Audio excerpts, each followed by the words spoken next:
glasses on to do that. So Eliza McGraw is the Dr. Tony Ryan Book Award-winning author of Here Comes the Exterminator, The Long-Shot Horse, The Great War, and the Making of American Hero. It's a great book. I read it. I highly recommend it. The Tony Ryan Book Award is probably the second most prestigious writing award for equestrian journalism after the Eclipse Award. She has written for our publication, The Mid-Atlantic Thoroughbred. She's a contributing writer to Equus Magazine, and she's written for The Blood Horse, The New York Times, The Washington Post, and Smithsonian. She's going to talk about her latest book, Astride, which was published in January.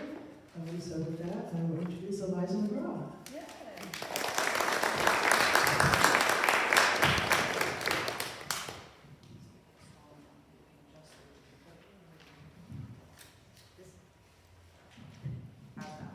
How's that work? You guys? Yeah. Is it working? Terrific. I'm not sure the light's on. Okay. Is that better? Uh-huh. Thank you all so much for being here, especially it's such a beautiful afternoon. Those of you that could be riding, I very much appreciate it here indoors, just for a little while. So thanks very much for coming out. So this book is about horsewomen in the sort of 1890 to 1925 era in America. And I had a really good time with it because I got to read very, very widely.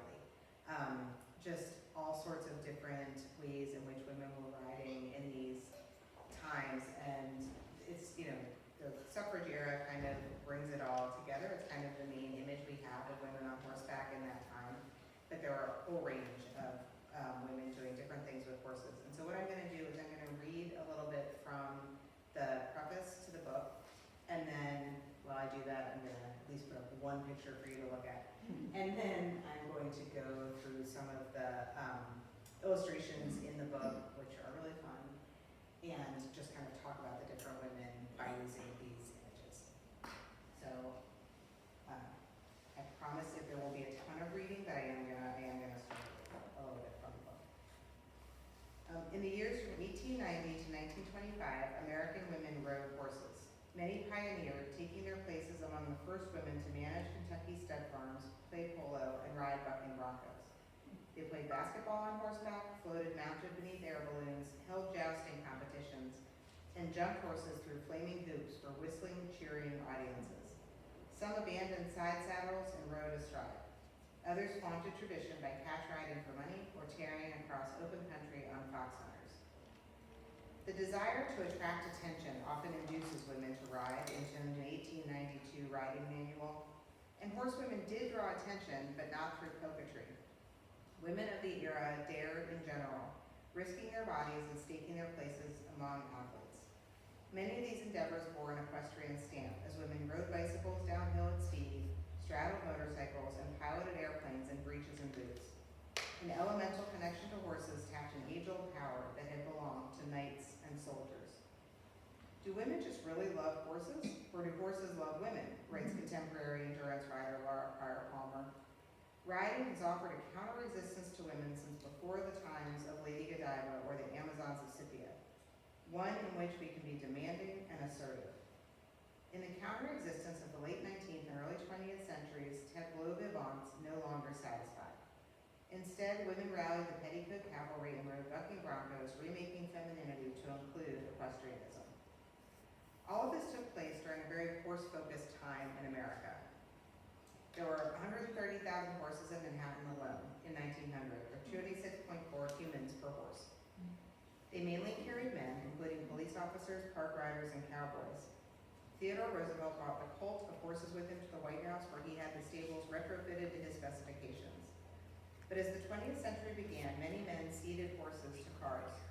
Celebrities like Alice Roosevelt Longworth and Helen Keller, along with cowgirls, circus riders, hunt seat instructors, and debutantes, claimed horsepower for themselves. Reporters followed riding-crazed stories about Manhattan socialites shopping on horseback, women who rode hobby horses for exercise, women horsebreakers, cattle rustlers, and jockeys. From the vantage point of the 21st century, the partnership of women and horses seemed preordained. I do want to call everybody's attention to the displays about women and horses throughout the library because they're terrific placards. They've got great images and kind of speaks to this whole idea. I'm looking at one right now that says girls and horsey literature, which is an endlessly fun topic and what I'm about to talk about a bit. In fact, the image of the horse-besotted girl on her pony has even grown cliche. In Farewell to the Horse, historian Ulrich Rolf writes that as the world grew increasingly mechanized, horses were relegated to a recreational item, a mode of therapy, a source of pastoral support. But at the turn of the 20th century, that story hadn't been widely told.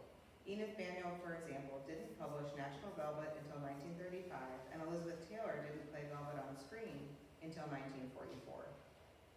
Unencumbered by the yet-to-come horse girl mythology, American horsewomen took part in the horse's golden age, the last half of the 19th century, and the arrival of the new woman after the turn of the 20th.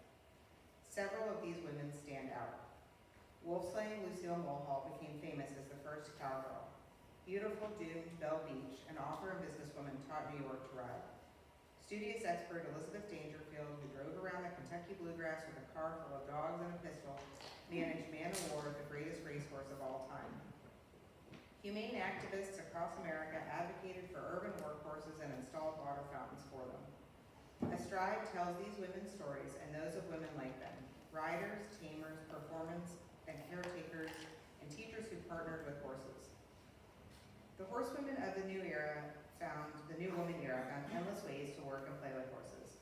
Galloping over high plains, traversing thousands of miles, tending foals, competing for rosettes, marshalling parades.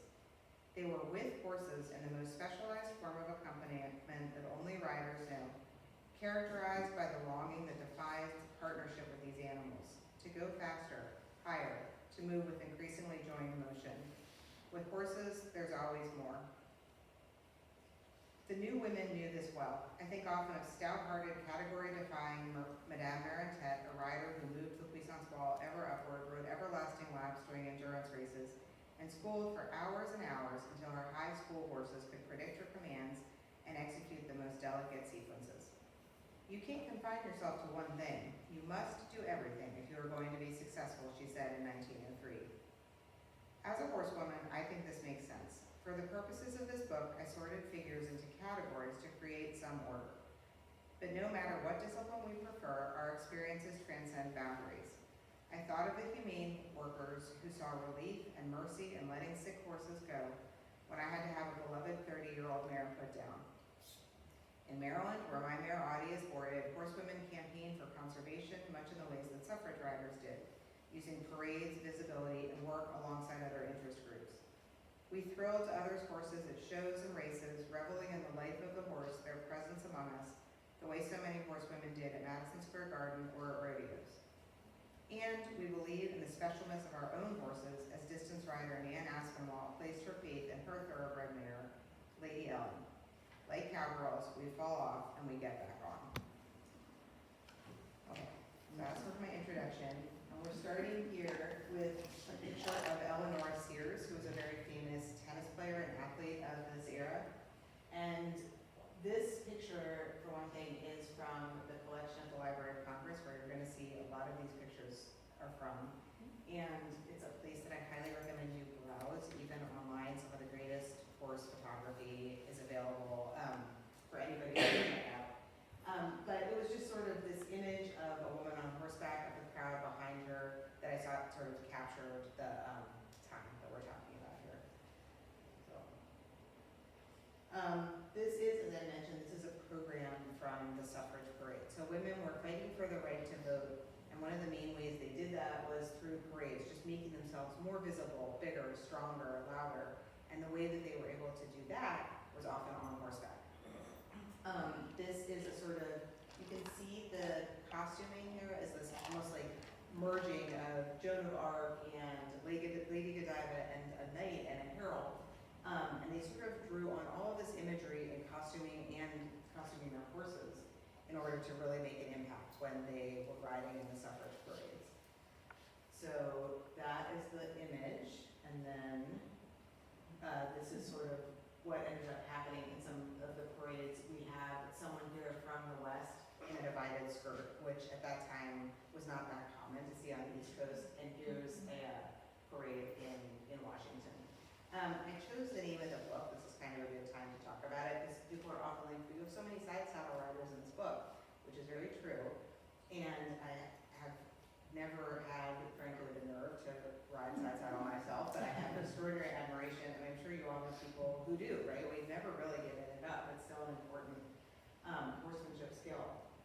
But this was the time at which women were starting to have a choice, that it was starting to be okay to hunt astride if you wanted to. There were women's saddles coming into vogue, and a lot of the breeches and stuff that you see pictures of women aviators from that era in, or women cyclists, it was all borrowed from equestrianism. It was sort of taken out of riders' closets for that. So you start seeing this affecting regular fashion as well. Just a little bit of a side note. But anyway, here are the parades, and here's somebody in her dividing skirt from the West on horseback. This is Inez Milholland, who led the parade. Her horse's name is listed as Gray Dawn, and I cannot even admit, I mean, maybe I will in this room, but how much time I spent trying to find out. The Roosevelts also had a horse named Gray Dawn, and I was dying to know if it was the same horse. But it seems like an unusual name. How many Gray Dawns were running around Washington at the time? But anyway, I was never able to pin that down. So I'm sorry not to be able to say I know that for a fact. But as you can see, the riding was really part of the capturing the imagery. You know, it was so eye-catching to see this. And during this parade, when there were protesters, when there were hecklers, it was the women on horseback, and there were plenty more behind her that would sort of shove them out. I mean, there were police officers helping. Obviously, it was a team effort, but there were a lot of these women clearing the way for the women afoot behind them. And I just think that's kind of an amazing photograph there. And then this is just to show you, this is the same lady in her regular clothes. So this is during a New York suffrage parade. She's got her sash on, that's her horse, and you can see she's riding astride here with a kind of half habit, half breeches underneath. The clothes during this sort of metamorphosing era are really fun. So just kind of pay attention to how those change. One of the other things that really happened during this time was a lot of urban riding. We sadly don't have as much of that anymore, but it used to be that there were, along Central Park, there were livery stables where you would just go in and rent a horse for a ride. You know, you and friends would kind of show up in your riding gear and pull these horses out. The horses all knew the parks really well. There are some absolutely horrifying stories of things that these horses would spook at in the middle of Manhattan. But it was just a really more common thing to do, I guess. And I think of that every time I get to visit New York, and it's so clear to anyone who rides that it's laid out to be ridden. You know, if you've ever started sort of wandering those, they're bridle paths. You kind of know exactly what they are. And so, I think of these images of women often on these horses, but it's much more of a fabric of urban life. These are just some snapshots, really, of women in New York. The person on the left, I guess, your left, but not my strong suit when I don't have reins to tell me which side. Do you see the brow band? Has a pattern on it. So I don't think that this is the exact one, but the livery stables had their own patterns. So when you were walking through the park, you would be able to say, like, that one's from Dorland's, that one's from Claremont, and people kind of knew the horses. And there was a sort of urban myth that one morning a groom had gotten to Claremont and 2 of the stalls were empty. He was so scared, where were the horses? And he went out and they were just trotting the paths 2 abreast, in Central Park, because they just knew it so well. They were so used to doing it. So again, if true, but just kind of a fun story. But one of the things I was captivated by with these images is how much these look like our pictures with our horses now. I mean, it's like we're all the same, right? Like she's trying to, how many of those side-eye shots do we have? Look at me, what is it I'm trying to do here? And then here's the all-important friend, try to get the ears. She's got the ears forward, but she's not looking forward. Anyway, I just thought something don't change. What year was this that we're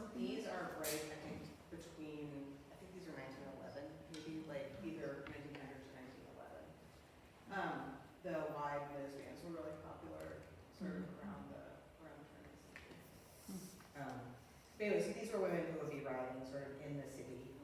And this is Mrs. Roosevelt's horse, and so people would know that they hadn't gone riding yet because they'd see her mare tied up outside the White House stables waiting for her.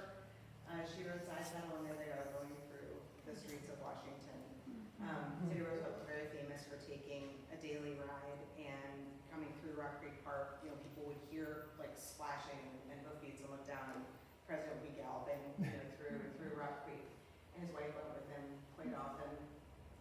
This is a figure I talk about a lot in the book, honestly, because she wrote a lot. She wrote a book about what it was like to grow up as a sort of horse show kid in New York.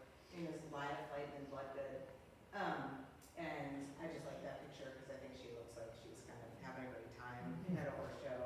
She was a fantastic rider, and she wrote a lot about the sort of hectic life of just horse showing and balls and very, very social world that she lived in New York at the time. And she once came off in the morning in Madison Square Garden, and she was back cheering for her friends with her, you know, arm all slinged up by the end, which again seemed like kind of a familiar story to those of us who've been around a lot of horse shows. Women did a lot of driving also. They didn't do, ladies of a sort of social set might not drive a family carriage, but they did drive as a sport. And this is a picture of them, a pair showing, again, from the Library of Congress, like kind of fun. Like you don't think they're going to have this kind of specialized collection, but they really do. So if you ever need illustrations or anything, these are kind of fun to see. And these are more horse show pictures, and you kind of got just the different, you know, again, sort of classic horse show pose.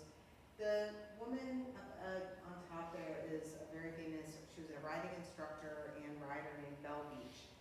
And she was a very interesting person because she sort of fit in the social set that did a lot of horseback riding, was around this world, but she worked. She was a catch rider, she was a riding teacher, her mother had taught riding before her.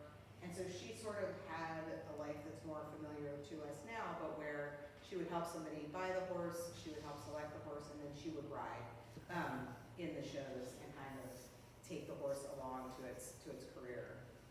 And she they said that she could ride with silk thread for reins. Her hands were so light that you were always happy to sort of hand your horse over to her.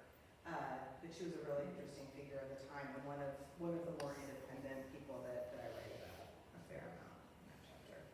There were a ton of these great horse show pictures, so that chapter got a lot of great illustrations. This is moving into sort of my women in racing section. This is a picture of Elizabeth Dangerfield, who I mentioned in the introductory reading, who was Man o' War's stud manager. This is a picture of her with Colin. And I was asking the people at Keeland, it looks a little bit like there might be two, just because of the angle, there might have been two pictures that they put in one kind of thing. The idea was that she was displaying this horse. And she was a great figure and got a lot of press because she was one of the only women stud managers. There were others, including, Josh Pons is here, Elizabeth Kane, who was a good friend of hers, who was more at the same time where women were really coming into their own in terms of being in charge of farms. And there was sort of a thing where they'd often been in charge of family farms before this, but as they became more and more sort of taking on public roles, they were managing stud farms as well. So that's for Colin. This is just a picture of some people at Saratoga, and one of the things that I sort of learned was that there were many racehorse owners' wives who had more influence over what was going on with their horses than we may have understood before. That they're often kind of shown as just accompanying people to the races. That's kind of, you know, what this picture is of. But that there were a lot more women sort of really involved in racing and ownership of racehorses and weighing in on what horses in their stable might do. And so I thought this was kind of a cool picture of them, you know, enjoying a beautiful day. Saratoga. Just like today,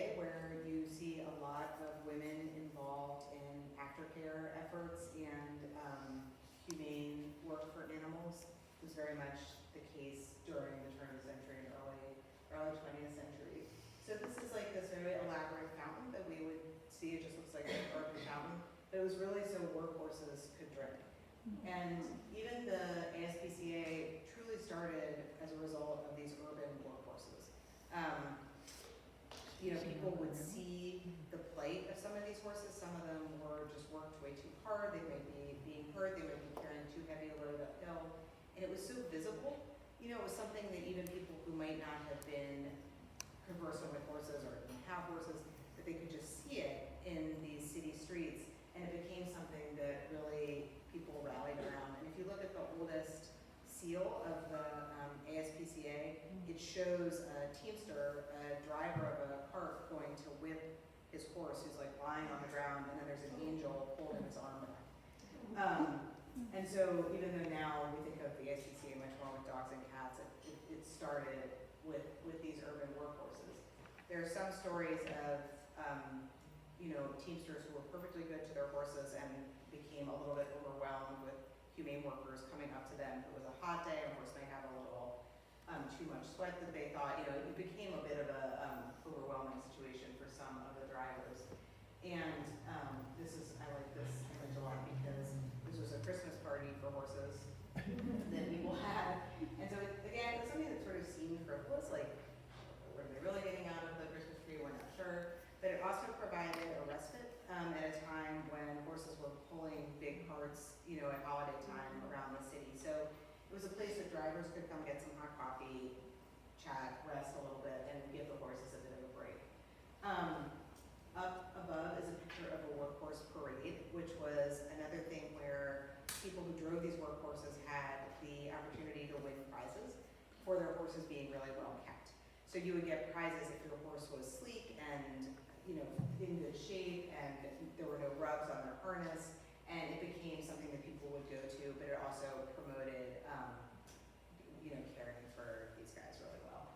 And there were even rest farms for the horses afterward, but it was a really big movement, and something you can still see. There are fountains like this that are still part of urban fabric, but started to be drinking fountains for worker horses.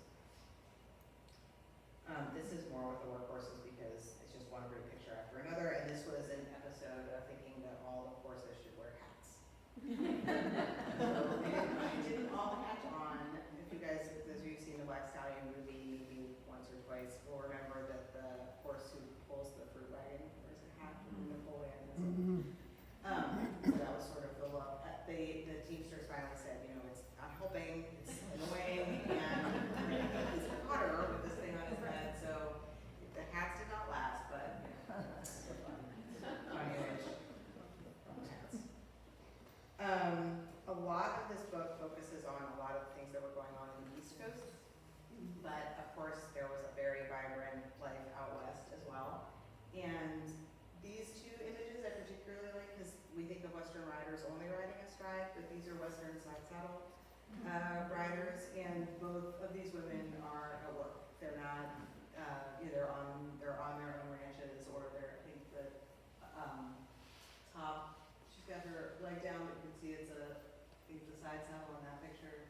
And they were using horses to work, and that was just something I wanted to make sure I had some of, because I was getting myself all whipped up with all the horse showing and things like that. But there were women riders. This is just a picture that I love of two cowgirls in a rodeo.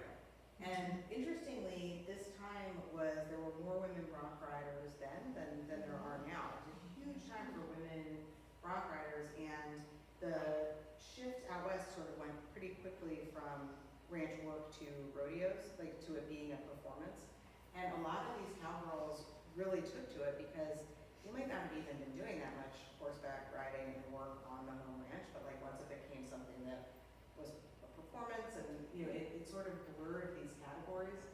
And so there were many, many women who were riding in rodeos back then. And one of the things I learned is barrel racing is not this old. Like barrel racing had not really come into its own, and there were a lot of women who did Roman riding, where it's foot on each horse, which like in the Don't Try This at Home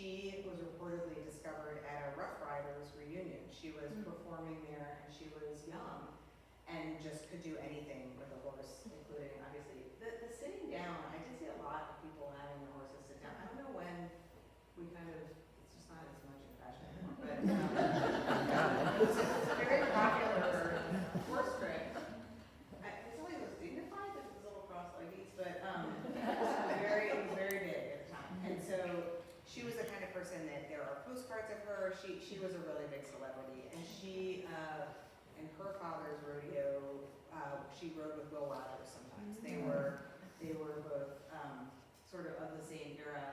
And there's a great scene where they're in Madison Square Garden, they're bringing this like rodeo and the show of the West to New York City, and a bull got loose and started heading up the chute, and they just had to rope. Will Rogers was riding around one side, and she's trying to get control, and they had to rope him to bring him back down. And that said half the audience thought it was part of the show, and half the audience was like, that can't possibly have been part of the show, but it was part of this time in which people wanted to see Western activities, as performance, as something you would go see, and that was part of what she brought to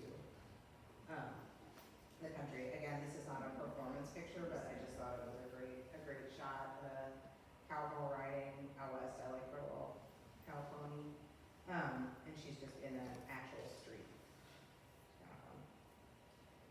That is Kitty Kennett, who's one of the women bronc riders. There's a great biography of her. And that's just kind of an incredible picture. She's smiling through all of it. She was kind of a wild character. She had a gold tooth and just was somebody who really, kind of gave a name to the women bronc riders of the time. So the cowgirls performing in the rodeo kind of takes me over to the circus riders. And they have sort of always been there. There have been women in the circus, I think, pretty early on. And it was another way with these sort of boundary blurring women where they were performers, but they were athletes also.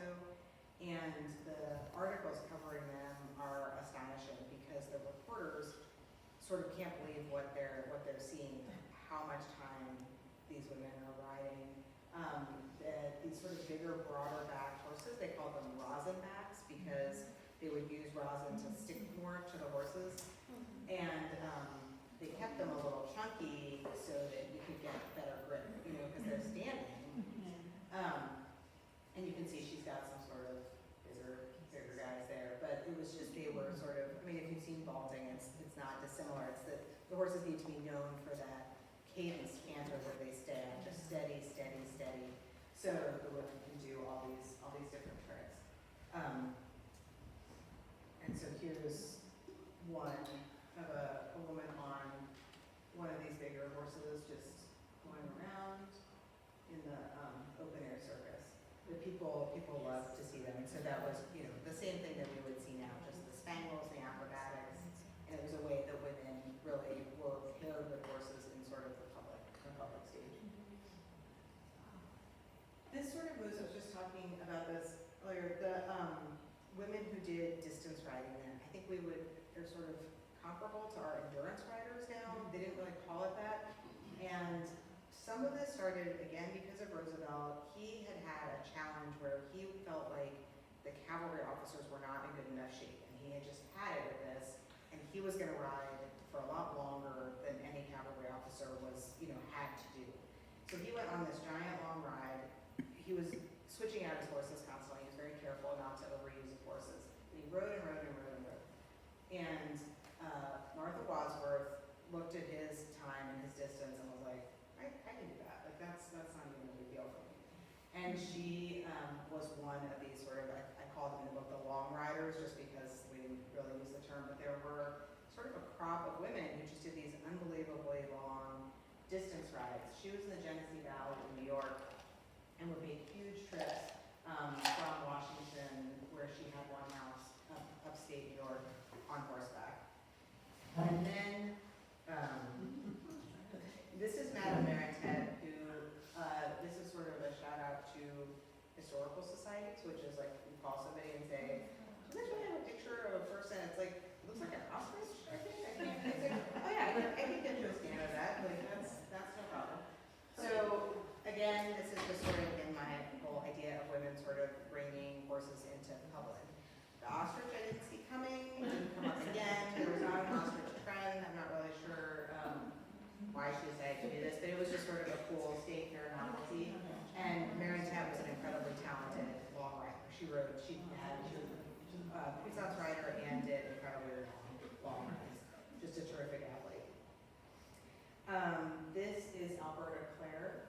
who rode from Wyoming to the East Coast, and this publicity shot kind of shows again how some of these women undertaking these rides would generate their own publicity along the way. I think, I'm not sure, but I think this is was a card that she would hand out, and so they would want people to write stories about them and kind of tell their story as they went, because they were sort of performing in the sense of doing these extraordinary rides, but they were really long feats. Again, this was a time when the humane societies were very, very conscious of what was going on with horses, so that they had, I mean, that's why I kept reminding me of the endurance riders. They had, vet checks. People would be examining their horses' feet as they came through town and stuff like that. So that's Alberta Claire. She was one of these women. This is Nan Aspinwall, who was another one. She's the one who did it on a thoroughbred, rode coast to coast. She said she would never do it again. But she had some sort of incredible adventures, and there's a biography of her also. And it's interesting because some of these women, there is enough to fill an entire book. But sometimes those books get sort of lost. The book came out in 1938 or, something like that. And it's one of the fun things about doing research in 2025, which is that you can come across online sometimes these books. And I will tell you, being in a place like this, honestly, it's browsing that you find this stuff often. It's actually looking at a book and looking at what's next to it on a shelf. So I don't know, a lot of these people I found, in physical libraries like this one, and I just think it's important to kind of read around what you think your topic is. And that's how I found, I knew about her, but that is how I found Alberta Claire, the other one. Okay. Okay, so then, because people haven't been putting their life at risk enough, we move into a little bit more, and I have the long riders are in a chapter with the sort of extreme riders. Obviously, there's no one here yet, but this was an era of the diving horse. Has anyone seen a diving horse? Yes. Okay. Yeah. Yeah, it traumatized me as a child. And that's sort of why it got phased out. It sort of went from people being excited about seeing the diving horses to just being really frightened, and some belief that people would say, well, the horses aren't frightened, and it was like, well, you can't really tell that. They're standing on the top, but there's not another way down. So the only thing that was more frightening than the diving horse was the diving horse with the rider. Oh my God. And so you all may have seen or heard of the movie about the diving horse. That's, I think that is her. But the women would go blind because their retinas detached from the force of them hitting the water. So it was a very, there were the cowgirls, there were the circus riders, how far can we push this? Where is this partnership going to take us? And it got into some pretty dark territory after a while. But people, really turned out for these. There were state fairs that were sort of built around the diving horses, but eventually they did kind of phase out. And it's interesting to read the articles when people start looking at them differently, the points at which people start thinking do we want to be watching this? I'm not really sure. And it's a little bit of a story of all these different, how horse sports are so examined in different times and different moments in history. The diving horses did not stay with us, obviously, but I think there was one sort of at mid-century. Okay, if you all can stand up and just do a tiny bit more reading, okay? It's not like a ton. But I just wanted to say a little bit more about some of these extreme, the long riders, because I think they sort of sum up the spirit of a lot of these women. In the era of the New Woman, long riding grabbed attention. People loved to read about the short-lived Pony Express and followed cowboy races that traversed states, as well as long cross-country rides like that of the Abernathy Boys, two children who set out for New York from Oklahoma. Distance riding changed from how you moved between far-off places to a newsworthy sport. Some women set records by simply covering the same ground over and over, while others rode great swaths of territory. It was as if everybody absolutely needed to know how long someone could possibly stay in the saddle. Some did it on a lark, and others as a means to employment. If they could become famous for their long riding, they might use their celebrity to earn a living. Meanwhile, other women, concerned too with earning money, tested the limits of ability by riding down on diving horses instead of across the country. They flew with women aboard, stretching audiences' imaginative limits as they careened down from boards into tanks full of water. How far and how high, horsewomen asked and answered. Newspapers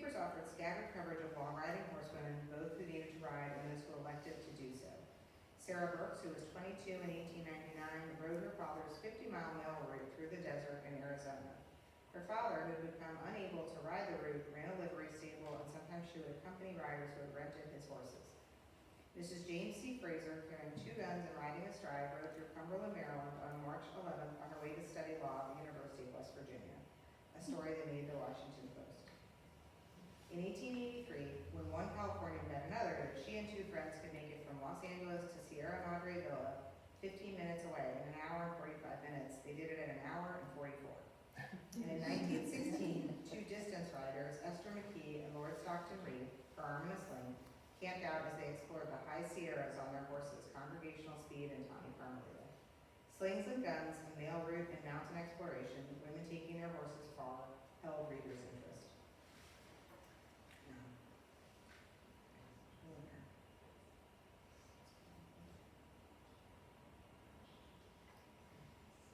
Whether riding great distances across open country or dropping into water seemingly from the sky, extreme riders push natural limits, molding the world around them into a place to display their extraordinary experiences. The extreme riders embrace danger as publicly as circus riders in a way that demanded witnessing, whether from audiences and bleachers or simply from their horses themselves. As the reporter who interviewed diving rider Mimi Francis noted, the girl spoke with evident sincerity. There was nothing of vainglory in her tones, nothing of boastfulness. It was a plain, frank statement from a girl who dares. That's how I like to think of the figures in this book. They're all very daring to do different things, and this is just a picture of a lady in urban. I just kind of love her. I like how happy she looked up there. It just looks like she's very pleased and having a really nice ride, which is kind of what I am right now, riding wise.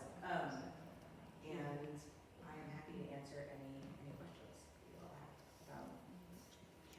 Did you uncover any information about the ladies down to the south in the mountainous area that used to deliver library books by horseback? Excuse me, Liz, can you repeat the question so that?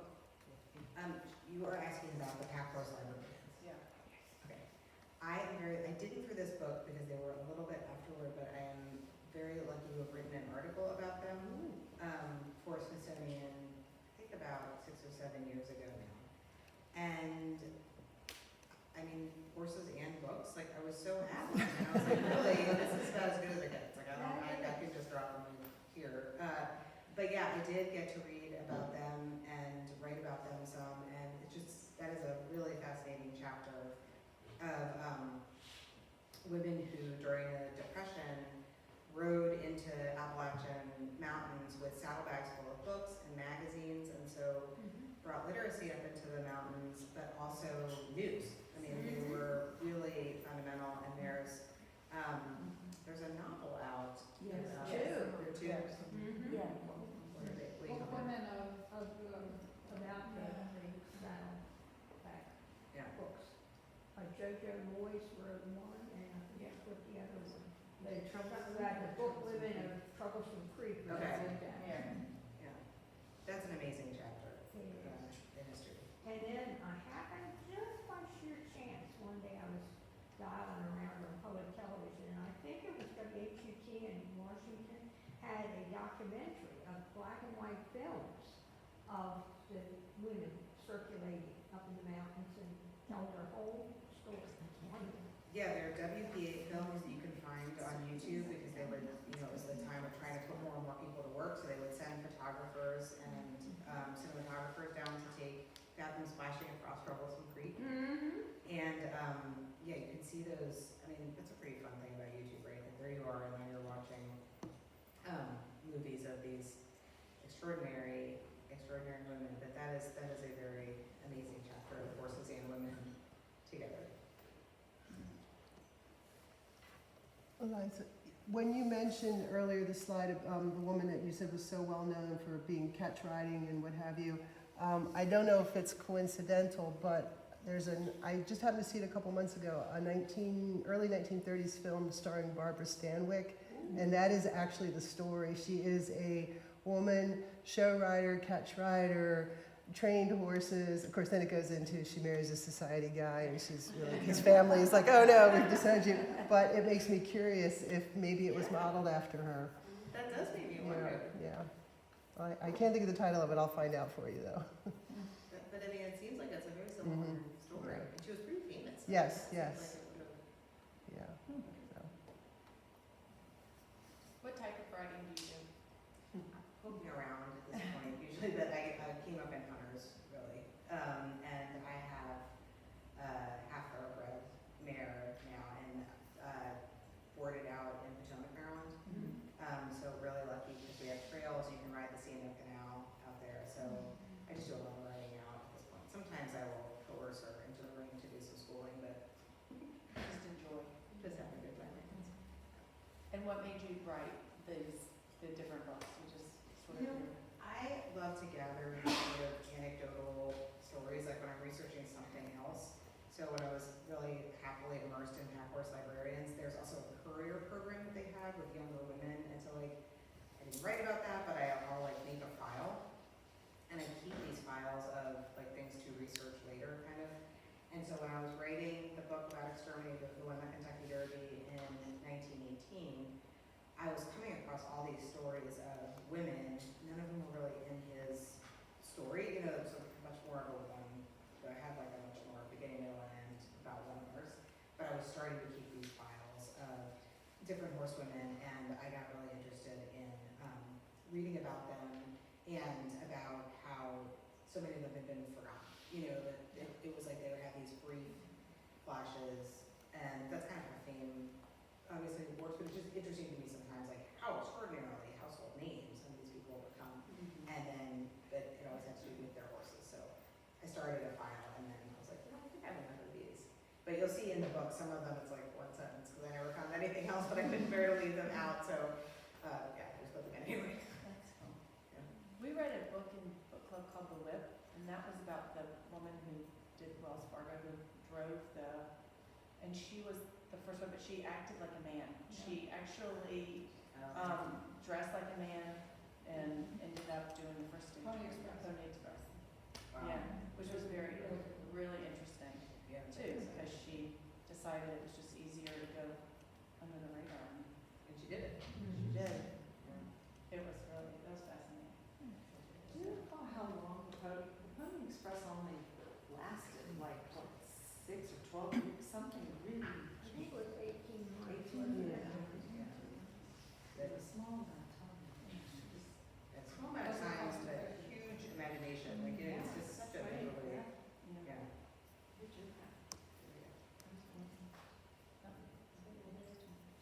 What was the earliest race riding? I mean, I know we have like our kind of modern Kathy Kussner and this, that, and then there are people that say, oh no, I rode in the 30s or what, but what do you think was the earliest that women were riding races? Well, I think you really described what it's like to talk to horse people. Mm-hmm. Because as soon as you think you interviewed one expert and they're like, nope, this is the date, here's the Mhm. stuff. The next person's like, well, right, you have to take into consideration, So there are sort of the first jockeys that were race riding in, not on bush tracks. Like it was kind of, then there were women jockeys riding out west, and then, as you all said, every time I thought I had a date, someone was like, right, but a lot of girls were dressing as boys and riding in those days. So there are a lot of people that we just don't know, but especially once you're in jockey gear, young girls will just go ride. So there was a sort of phenom named Dorothy Kinsel who rode out west. But again, it's also the people who got ridden up the most. I'm just looking at what day shows for kind of earlier jockeys in this era, were kind of more. Also Right. powder puff races where they would have women riders and do a race, and that was going way back into the 40s and 50s, and Right. also drivers who they let women drivers on, in the standardbred races. Well, and then it's kind of like, but then there were like those long riders that would just stay on. It's like, but they were riding races. Like it's hard, you can always kind of pick one strand. But yeah, it usually starts with the 40s and 50s that people think of that as the beginning, because that's in wherever it is, But the early women, were they actually given trainer's licenses? I mean, maybe Josh might know, I don't. I know there was a certain point where they couldn't actually be licensed, and so they were, Well, Mrs. Bird with Chase Me couldn't be licensed. right. Yeah. Mary Hirsch was one of the first, but there was actually someone else, but she had been trying prior. But See, this is what it is. so there were women who were training, but it had to be in somebody else's name, a man's name. Mary Hirsch wasn't, and either, I think, and she got her license out in Michigan because New York wouldn't. Right. That was the story. Right. And they That was wanted in the her father to 30s. sign for her even up to the bitter Yeah. end, and that was the. But she saddled the horse on Travers, Right. you know, it was in, they were in her name, she had a horse in the Preakness. What years was that, were you talking about now? Early thirties? I think it was the thirties, Yeah. or mid-thirties, maybe it was more mid-thirties. Yeah, Mrs. Bird was like 35, I think, wasn't she? But, you'll notice I have a lot of one of the first and early. Because I just, at a certain point, I was like, I have to turn this thing in because, it all made sense. There would be somebody that had a story or there'd be a newspaper account and, you just couldn't track it down. And I work with a lot of historical societies and they are very proud of their person. So you're like in a county historical society and it's like, okay, this is the first. And I'm like, wait a minute. So that's why you learn to use that phrasing a little differently. So did you read A Girl and Five Brave Horses? Yes, Okay. and that's Sonora. I think that is Well, Sonora. my great aunt actually rode the Diving Horses too. She did? Yeah. She lived with Sonora for a while, and her sister-in-law. Wow. So I've got pictures of them. But she also, she was from Hawaii and went to Atlantic City in the 20s. And then she started off as one of the Hawaiian high divers, and she's mentioned in the book. Her name, Harriet, is mentioned at the end of the book. Oh, really? And then she became the human cannonball. Oh, she was not good. And shot her in the ocean. So I'm just in the very beginning stages with Mariana of attempting to write a book about her. That sounds amazing. That sounds like she was scared of it. So yeah, she was pretty amazing. At one point, the town auditor had driven off the bridge into the waterway, and they couldn't find him. And the state police looked for him, and they brought Hawaiian high divers in, and they looked, and my great aunt said, "The car's over there." And they said, "No, it isn't." And she said, "Yeah." She dove in, and she found him, and she brought him up. I mean, he was deceased. But so I've got letters from his widow to her, and letter from Sonora Carver to her, and a letter from the town to her thanking her. I mean, that's a true, right? Yeah. And to me, she was just Auntie Harriet. And even after I knew that about her, I was like, oh, okay, whatever. And now I'm like, I wish I had asked her about it at some point. But even having the letters and everything, that's amazing. Yeah. I've got a picture of her standing next to the cannon with John Philip Sousa, because he shot her. That's pretty cool. Yeah. So I'm gonna have to talk to you about Yeah. it. I can send you the folder of all the diving stuff and then you can see what she. Oh, wow, okay. Okay, so I'm gonna get, I've heard a cool story, you're all gonna, I'm all distracted, but, were there other questions about writing, anything from? Just something I read recently about the diving horse where the woman, always closed her eyes when she dived, and one day she didn't, and she kept her eyes open, is how she. That was Sonora. Looking. Yeah, that was Sonora. I was wondering, does the horse close his eyes? I mean, when they do this? Well, but the eyes are on the side of the head, so it's not quite Right. as. Right, yeah. But the book, if you're interested in that, find the book "A Girl and Five Brave Horses." Okay. It was out of print for many, many years, and then they got it back in print, so there's still paperback copies. And that's the way base wild cards can be broken. Yeah. Yeah, loosely based. It's used the names, and they kind of play around with it a little bit. Yeah. But it talks about the training process and what they were looking for. And if the horse, they would just kind of keep starting higher and higher. And if he got to 10 feet and was like, I'm not going, they had to stop him. Because those horses would do several shows a day for years. Yeah. And if they were scared, they wouldn't No. go back upstairs. So it's a really interesting book, and it tells about, a little bit about the selection process, the training Yeah. process. Hand in the back. Yeah, I have a question.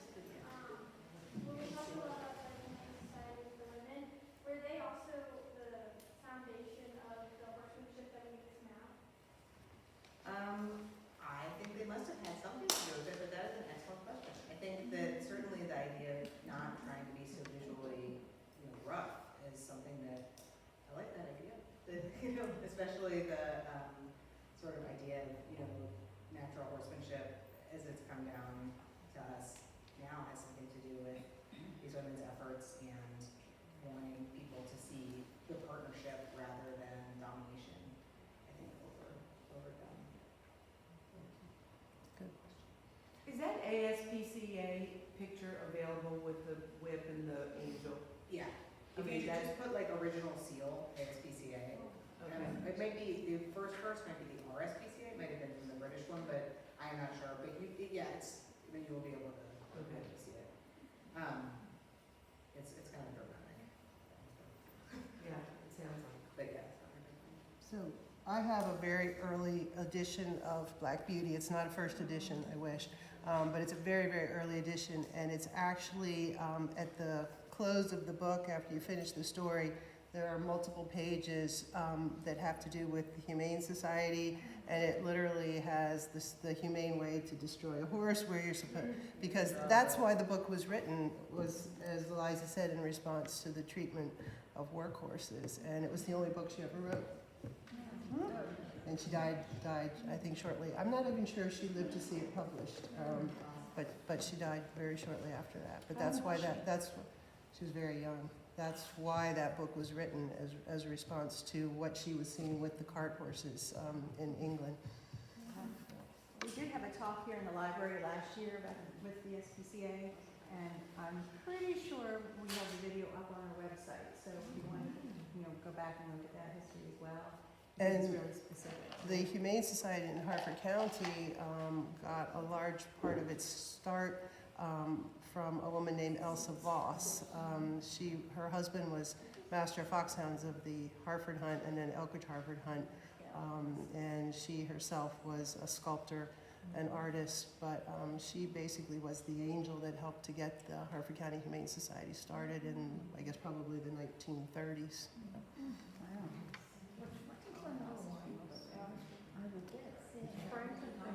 His brother, her brother-in-law. Yep. All right, any more questions?